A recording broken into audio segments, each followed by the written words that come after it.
मंसूरा मूसा इतिहास के सबसे धनी और प्रभावशाली शासकों में से एक माने जाते हैं। वे 14वीं शताब्दी में पश्चिम अफ्रीका के माली साम्राज्य के सम्राट थे। मंसूरा मूसा ने 1312 ईस्वी से 1337 ईस्वी तक शासन किया और उनके शासनकाल में माली साम्राज्य अपनी आर्थिक, सांस्कृतिक और सैन्य ताकत के शिखर पर था। मंसूरा मूसा को अक्सर इतिहास का सबसे अमीर व्यक्ति कहा जाता है। उनके साम्राज्य में सोने के विशाल भंडार थे, जो उस समय दुनिया की कुल सोने की आपूर्ति का लगभग आधा हिस्सा थे। उनकी संपत्ति इतनी अधिक थी कि उनके द्वारा खर्च किया गया सोना स्थानीय अर्थव्यवस्थाओं को प्रभावित करता था।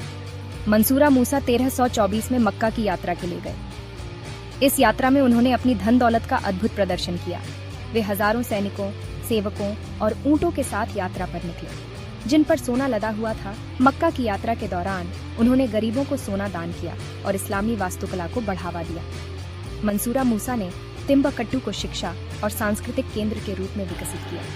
उन्होंने मस्जिदों, विश्वविद्यालयों और पुस्तकालयों का निर्माण कराया। संकौरे यूनिवर्सिटी उनकी महान देन थी, जो इस्लामी शिक्षा का महत्वपूर्ण केंद्र बनी। मंसूरा मूसा ने माली में इस्लामी कला और संस्कृति का प्रसार किया। उनके शासनकाल में माली साम्राज्य ने व्यापार, शिक्षा और वास्तुकला में उन्नति की। मंसूरा मूसा की दानशीलता और समृद्धि ने उन्हें इतिहास में एक महत्वपूर्ण स्थान दिलाया। उनकी कहानी धन, धर्म और संस्कृति के आदान प्रदान का प्रतीक है। अगर आपको उनके बारे में और जानकारी चाहिए तो बताइए।